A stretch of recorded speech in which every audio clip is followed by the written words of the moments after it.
Hello दोस्तों, Hindi Bloom channel पे आपका बहुत-बहुत स्वागत है दोस्तों। दोस्तों क्योंकि इस चैनल का नाम हिंदी ब्लूम है तो आपको लगता होगा कि सिर्फ हिंदी पढ़ाई होती है, ऐसा नहीं है। मेरे पास अभी बहुत सारे इंस्ट्रूमेंट्स नहीं है जिससे कि मैं अपनी पढ़ाई को एक अच्छी दिशा में ले जाऊँ, लेकिन मैं कोशिश कर रही हूँ और क्योंकि अभी-अभी वैकेंसीज़ का फॉर्म हमने भरा है एईडीओ और एसएससी जैसे कि हम लोग जानते हैं सारे फॉर्म आ गए हैं। तो दोस्तों 100 किताब को 100 बार पढ़ने से बेटर है कि एक किताब को 100 बार पढ़ें, उसमें जीएस का इतना सारा वेटेज रहता है, तो आइए साथ में कुछ पढ़ते हैं, याद करते हैं, सीखते हैं।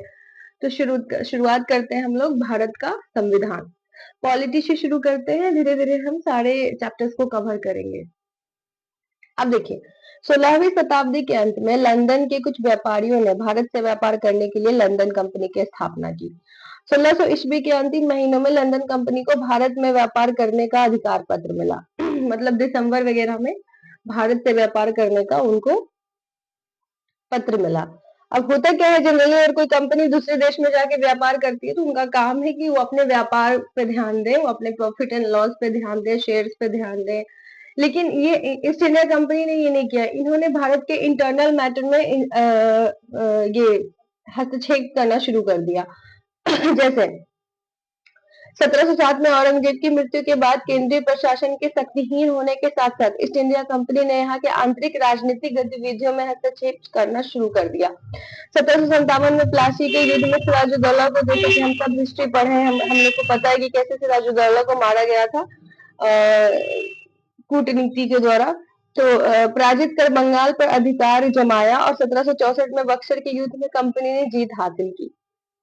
ये तो बहुत कॉमन चीज है फ्रेंड्स। 1764 में बक्सर का युद्ध, 57 में प्लासी का युद्ध।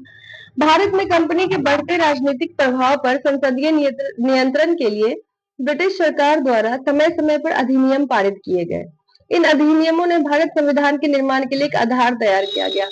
जब हमारा देश गुलाम था फ्रेंड्स, तो हम लोग को अब देश चलाने के लिए कुछ एक नियम कानून होना चाहिए ना। इतना बड़ा देश है, उसको चलाने के लिए कुछ नियम होने चाहिए, कुछ कानून होने चाहिए। तो जब हमारा देश गुलाम था ना, तो अब जैसे कि ये लोग इंटरनल मैटर में हस्तक्षेप कर रहे थे, तो भारत वाले प्रोटेस्ट करते थे कि आप क्यों हस्तक्षेप करते हैं। तो कंपनी उनको शांत करने के लिए कुछ कुछ नियम लाती थी। अच्छा देखिए, अब ये नियम है, अब इस नियम के अकॉर्डिंग ये होगा, उस नियम के अकॉर्डिंग ये होगा। इसका सीधा मतलब है कि भारत के लोगों को बड़ा बेवकूफ बनाती थी। अब जैसे बहुत सारे प्रोटेस्ट हुए तो एक रूल आया 1773 का रेगुलेटिंग एक्ट। हम सब ने पढ़ा है ये लगभग ये एक्ट। इसमें क्या हुआ था, तत्कालीन मतलब कि इमरजेंसी पे ब्रिटिश प्रधानमंत्री लॉर्ड नाथ द्वारा गोपनीय समिति की रिपोर्ट पर आपसे पूछा जाएगा कि किस समिति की रिपोर्ट पर ब्रिटिश संसद में एक्ट पारित किया गया था। तो आप याद रखिएगा, गोपनीय समिति 1773 के रिपोर्ट पर ब्रिटिश संसद में एक्ट को पारित किया गया था। इसका मुख्य उद्देश्य कंपनी में व्याप्त भ्रष्टाचार एवं कुशासन को दूर करना था। जो गोपनीय समिति थी, वो उस एक्ट को जो पारित किया गया था, उसका मुख्य उद्देश्य यही था कि जो जितना भी करप्शन हो रहा है कंपनी के अंदर, हम उसको खत्म करेंगे। दूसरा रूल आया था, मद्रास एवं बम्बई प्रेसिडेंसी को कलकत्ता प्रेसिडेंसी के अधीन कर दिया। उन्होंने बोला कि जो मद्रास और बम्बई प्रेसिडेंसी है, अब वो कलकत्ता प्रेसिडेंसी के अंडर में काम करेंगे और कलकत्ता प्रेसिडेंसी के प्रमुख गवर्नर की जगह गवर्नर जनरल बना दिया गया। तो पहले गवर्नर हुआ करता था, जैसे बंगाल का पहला गवर्नर रॉबर्ट क्लाइव थे, हम सब लोग ने पढ़ा है। फिर गवर्नर जनरल हो गया, तो बंगाल के पहले गवर्नर जनरल वॉरेन हेस्टिंग्स बन गए। तो पूछा जाएगा कि गवर्नर जनरल किस एक्ट के तहत बनाया गया था, तो 1773 का रेगुलेटिंग एक्ट के तहत। गवर्नर जनरल और उनकी परिषद इंग्लैंड स्थित निर्देशक बोर्ड के प्रति उत्तरदायी थे। गवर्नर जनरल और उनकी परिषद यानी काउंसिल इंग्लैंड में जो निर्देशक बोर्ड है थे, उनके प्रति उत्तरदायी थे। वो लोग सब ऑर्डिनेट थे दोस्तों निर्देशक बोर्ड के प्रति, जो इंग्लैंड में बसी थी। बताइए, इंग्लैंड में एक निर्देशक बोर्ड है जो पूरा ड्राइव कर रहा है कि इंडिया में क्या क्या रूल चलेंगे।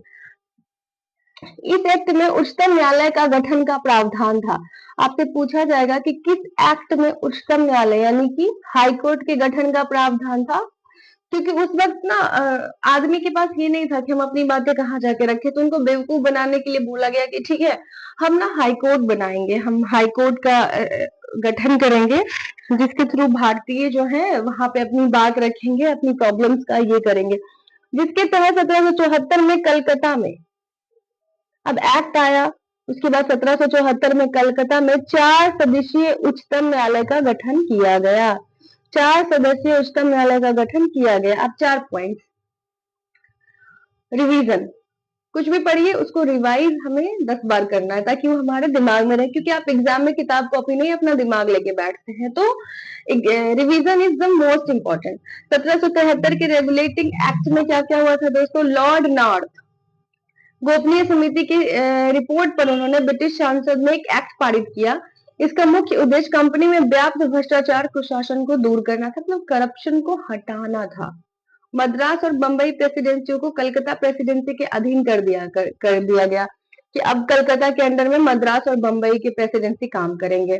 कलकत्ता प्रेसिडेंसी को मुख्य गवर्नर की जगह गवर्नर जनरल घोषित कर दिया गया। गवर्नर जनरल और उनकी परिषद इंग्लैंड स्थित निदेशक बोर्ड के प्रति उत्तरदायी थे। इस एक्ट में उच्चतम न्यायालय का गठन का प्रावधान था। आपसे पूछा जाएगा कि कौन से एक्ट में जो है हाई कोर्ट के गठन का प्रावधान था, तो दोस्तों आपको याद रखना है 1773 के रेगुलेटिंग एक्ट में। इसके तहत 1774 में कलकत्ता में 4 सदस्यीय उच्चतम न्यायालय का गठन किया गया। कलकत्ता में 1774 में 4 सदस्यीय उच्चतम न्यायालय का गठन किया गया। अब देखिए बंगाल प्रेसिडेंसी, बंगाल प्रेसिडेंसी का पहला गवर्नर जो था दोस्तों, हम सब ने पढ़ा है बचपन से कि ये थे वॉरेन हेस्टिंग तथा उनकी परिषद के 4 सदस्य। ये लगभग एग्जाम्स में अब कवर अप होता है, तो इसको याद करिए। पहला Philip Francis Monson Barwell Clavering, फिर से Philip Francis Monson Barwell Clavering, Philip Francis Monson Barwell Clavering, Philip Francis Monson Barwell Clavering, Philip Francis Monson Barwell Clavering, Philip Francis Monson Barwell Clavering, Philip Francis Monson Barwell Clavering, Philip Francis Monson Barwell Clavering, Philip Francis Monson Barwell Clavering. Act के तहत भारत के पहले उच्चतम न्यायालय के न्यायाधीश थे sir Elijah Aamby.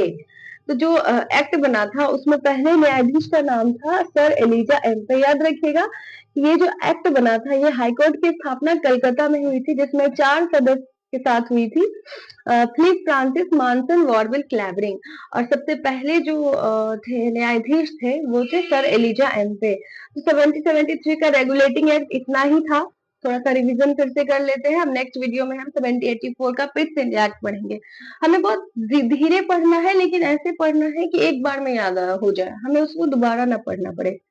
अब इसमें था कि क्या हुआ, रेगुलेटिंग एक्ट में क्या हुआ, एक लॉर्ड नाथ के द्वारा एक गोपनीय समिति की स्थापना की गई और संसद में एक एक्ट को पारित किया गया कि भ्रष्टाचार को एवं कुशासन को दूर करना था। तो एक एक्ट बनाया गया जिसको कहते हैं 1773 का रेगुलेटिंग एक्ट। मद्रास एवं बंबई प्रेसिडेंसियों को कलकत्ता प्रेसिडेंसी के अधीन कर दिया गया कि अब आप लोग कलकत्ता के अंडर में काम करेंगे। प्रेसिडेंसियों के प्रमुख गवर्नर की जगह गवर्नर जनरल लाया गया। गवर्नर जनरल इनकी परिषद इंग्लैंड के स्थित निदेशक बोर्ड के प्रति उत्तरदायी थे। तो आपसे पूछा जाएगा कि गवर्नर जनरल उनके परिषद किसके प्रति उत्तरदायी थे? तो इंग्लैंड में जो था निर्देशक बोर्ड उनके प्रति उत्तरदायी थे। इस एक्ट में एक उच्चतम न्यायालय हाईकोर्ट का गठन का प्रावधान था। तो 1774 में कलकत्ता में 4 सदस्यीय समिति के साथ हाईकोर्ट की स्थापना हुई और उस 4 सदस्य थे Philip Francis Monson Barwell Clavering, Philip Francis Monson Barwell Clavering. और एक्ट के तहत जो भारत के पहले न्यायाधीश बने थे वो थे सर एलिजा एम्पे। बाकी जो फैक्ट्स हैं नेक्स्ट वीडियो में पढ़ेंगे। Thank you.